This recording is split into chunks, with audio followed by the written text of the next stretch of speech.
meet? In which place? Actually, no. That woman, I know her before from Sangha. She sent it through the, Facebook, Messenger to do the healing. She's from Haryana. I can get the name. I can't remember.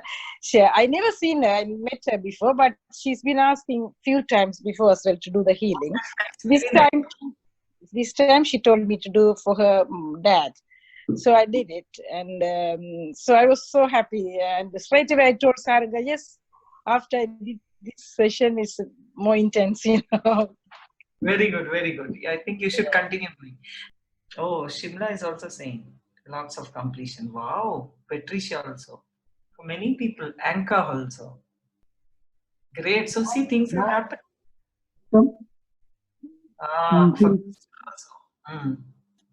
Something to share. After is Dennis. Dennis, tell me. Dennis from Guadeloupe. Yeah. After the power manifestation, just small things to have multiple yoga class, more than 5 people. Okay. Multiple yoga class. Your yoga class. Yes, I am an Nityananda yoga teacher. And I observed that for the class, I have 5 person and 1 new person. And I receive a call for a class for 8 kids. But I don't begin the class. For 8 children. Okay. Maybe your income will increase then, right? Yeah. Wow, see, wealth completion. Oh, very nice, Sylvia. Deep cleaning process and manifest inside only. I heal all my. See how things will manifest for you. Many times in our life, so many ups and downs will be there. That's fine. That's how the life is, it just goes on. But when such things happen, how are we responding to life? When our space is powerless, we collapse, we suffer, we get into deep fear, all this, insecurity. That is the worst hell than the actual problem. Please understand, more than the problem itself, if our inner space is powerless, the response which comes out of it, either we get into fear pattern or insecurity and the suffering and the whatever, that is worst hell. And the more the space becomes powerful, you will attract less problems in life. Forget about clearing the problems. Why should even a problem come in the first place? For us to clear, isn't it? See how now Gail's space, since so many years that the upstairs people are troubling her, she can't even do anything about it. She's powerless about it. Now those guys are getting out of that place. Om Nityanandam Paramasukadam Kevalam Jnanamurtim Dvandvatītam Gagana Sadrisam Tattvamasya Adilaksham Ekam Nityam Vimalamachalam Sarvadhi Sakshi Bhutam Bhavatītam Triguna Rahitam Sadgurum Tam Namami. Om Vasudeva Sutam Devam Kamsa Chanura Mardhanam Devaki Paramanandam Krishnam Vande Jagadgurum. I salute unto you, Bhagavan, Sri Krishna, Guru, Master of the world, Son of Vasudeva, Supreme Bliss of Devaki, Destroyer of Kamsa and Chanura. I bow down to you. Then Bhagavan is saying, let not the wise disturb the minds of the ignorant who are attached to the results of work. They should encourage them to act without attachment. People confused by ego think they are the doers of all kinds of work, while it is being done by the energy of nature. One who knows the truth, O mighty armed one, means Mahabaho. Krishna is addressing. O mighty armed one who knows the truth, knows the divisions existing in the attributes of nature and work, knowing well about the attributes and sense gratification, he never becomes attached. Fooled by the attributes of nature, those people with less wisdom or who are lazy become engaged in actions driven by these attributes. But the wise should not unsettle them. An ignorant man says to himself, I shall do this action and thereby enjoy its result. A wise man should not unsettle this belief, means we should not disturb that belief system. See, we should not go and say, hey, you are wrong, you shouldn't think that way. We should not disturb that person. They'll become unsettled, right? Instead, a wise man, what he should do? He himself should set an example by performing his responsibilities diligently from the space of leadership, but without attachment. If the wise man condemns the actions performed with attachment, the ignorant one, the ignorant person may simply decide to neglect his responsibilities. Please understand. When we condemn the ignorant person who is attached to things, who is attached to the result, if we condemn, we means if a wise man condemns, there is a danger that this ignorant person, what he will do? He will neglect the responsibilities. That is why instead of commenting, condemning and disturbing that person, the wise person, what he should do? He himself should set an example by performing his responsibilities with leadership quality without attachment.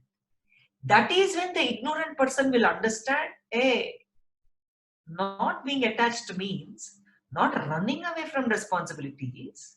It is performing the action without attachment. That is when he will understand. Otherwise, he will not understand, right? Because he is ignorant. In ignorance, they will jump to conclusions. They might leave every responsibility and run away, escape. Bhagavan is not saying inaction. He is saying non-attachment. It is like this. Can you explain to a child that his toys are not precious? No, the child will never be able to understand that. Child has to grow and automatically its attachment to toys will drop when maturity happens. Come on, you and me, will we play with the toy cars? No, we can't. We just grew out of them, isn't it? Similarly, the ignorant person can first do the action only with attachment. But upon seeing the wise person being unaffected by his own actions and being always blissful, naturally, the ignorant one will get curious to know the secret behind that happiness. The example of the wise man will automatically pull him towards work with detachment. See, first we should let them work. Even if it is with attachment, let them work. Otherwise, they won't work only. See, take the example of relating to God. Most of us pray to God to get something.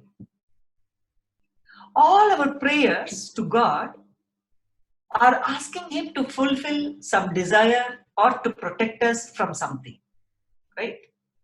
It is perfectly alright to start a relationship with God like this. When you get what you asked for, your trust towards Him grows. This is important. If you ask a person who has not eaten food for 3 days to meditate, will he be able to do? You will be foolish to tell this to a person to meditate. What he needs now is some means to get food. And then he can be told about meditation. When a person is doing work and expecting certain results, the wise person should not disturb him. Even though he knows that work should not be done with attachment. At least the person is working and not sitting idle. He is in rajas, aggressive activity. which is better than tamas, laziness, lethargy.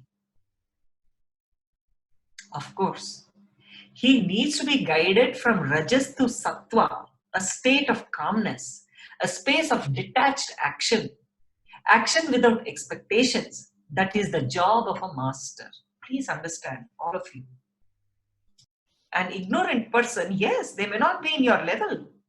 First, give what they need, even if they are performing action with attachment. Because at least they have to get into the ground, isn't it? Later, bringing them from the state of rajas to sattva, state of calmness, and performing action without expectations, that is the job of the master. But at least they have to first get into the ground. Only then master will be able to help, isn't it? We are all governed by our basic nature, attributes or gunas, the mental setup, patterns from previous births called vasana. Vasana determines what we are, what we do in this birth, and also what happens to us in our future births.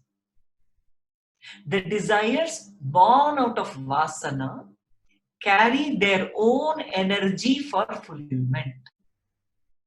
If you are conscious, you will be able to fulfill them. Please understand.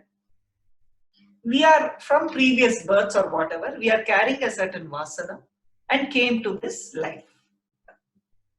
The desires which are born from that, actually we brought a certain energy along with the desire to fulfill that. So, all we need to do is just be conscious about it. That energy itself will fulfill that desire, that vasana. Once fulfilled, these vasana and karma gets dissolved. One who reaches the state of completion with desires also realizes that he is not the doer. Even though we have desires, when with the state of completion, when we work with our desires and get fulfilled, we will realize we are not the doers. The potter's wheel goes on turning around even after the potter has ceased to turn it. The vasana or desires with which you took this body and mind will make the body mind go through whatever activities it was made for. But the wise person goes through all these activities without the inadequate cognition that he is the doer of them. Please understand, what is the inadequate cognition? We feeling we are the doers, isn't it? Actually, your desire to lead life in a particular way is what creates the corresponding mental setup or pattern. Once you choose to live life in a particular way, your body supports this decision and acts accordingly. You create a vasana or seed of karma to aid you in living life the way you desire. We decided we have to live in a certain way. We chose. For that, our body, mind, everything supports for the decision. And it acts accordingly. So we created the desire. It is a vasana or a seed of karma. We created the desire. That's a seed of karma. Not desires. We thought we will live in a certain way.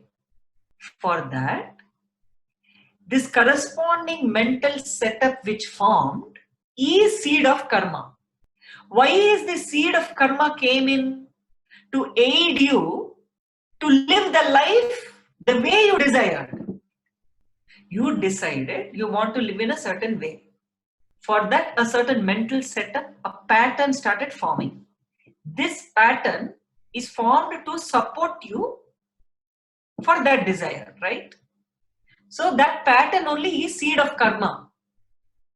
Karma is nothing but the unfulfilled or incomplete pattern and desires which are inside your being that constantly make you travel in the same path again and again, trying to give the experience of completion in your inner space.